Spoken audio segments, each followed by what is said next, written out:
Hey there, folks. Welcome back to my YouTube channel, StellarNASA. Today, we're diving into the fascinating world of Artemis, NASA's ambitious lunar exploration program, and what it means for our journey to Mars. So grab your space helmets and let's blast off into the details. Between 1968 and 1972, America sent 9 missions to the moon, and 6 of them made history by touching down on the lunar surface. Fast forward to today, and we have the Artemis program, which has a monumental task ahead. It's not just about going back to the moon, it's about setting up a long-term human presence there and getting ready for even more complex missions to Mars. Think of it this way. Everything we want to do out there in deep space, we've got to perfect right here on the moon first. So, what does an Artemis mission look like? Well, it all starts with the astronauts, the real heroes of space exploration.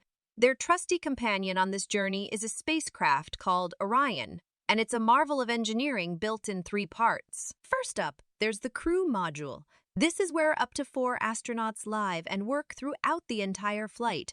Then we've got the service module, which houses all the life support systems for the crew, as well as its own engine and fuel reserves. Safety is a top priority, so there's a launch abort system too, equipped with engines that can pull the crew module to safety during a launch emergency. But here's where things get really exciting. To get our crew and heavy payloads off the ground, NASA's been working on the Space Launch System, or SLS for short.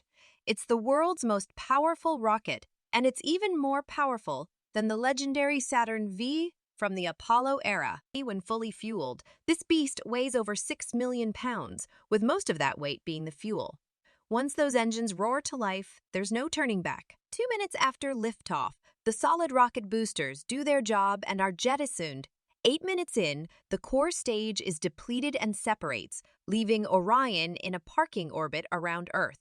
This is where the crew takes some time to reconfigure the spacecraft and double-check everything before the big push into deep space. With a green light from mission control, the crew reignites the exploration upper stage engines to break free from Earth's gravitational pull and set a course for the moon.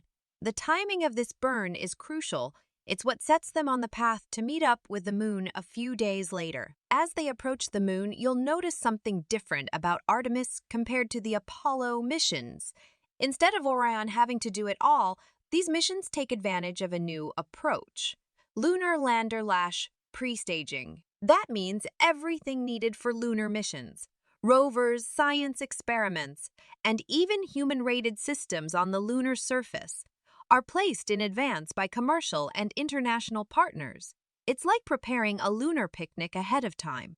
And here's where the real game changer comes in: the Gateway. This lunar station orbits the moon and serves as a hub for lunar missions.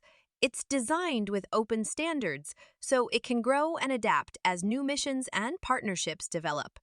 Plus, it can adjust its orbit to reach every part of the moon, which Apollo missions couldn't do. But that's not all. The Gateway's unique halo orbit is perfect for practicing the maneuvers needed for Mars missions. Now, back to our crew as they approach the Gateway. Orion needs to match the station's orbit to successfully dock.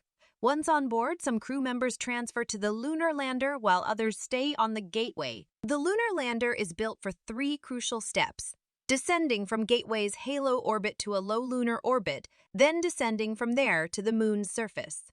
Once the lunar mission's complete, it launches from the moon and heads back up to the Gateway. After undocking from the Gateway and breaking out of the halo orbit, Orion swings around the moon and begins its journey back to Earth.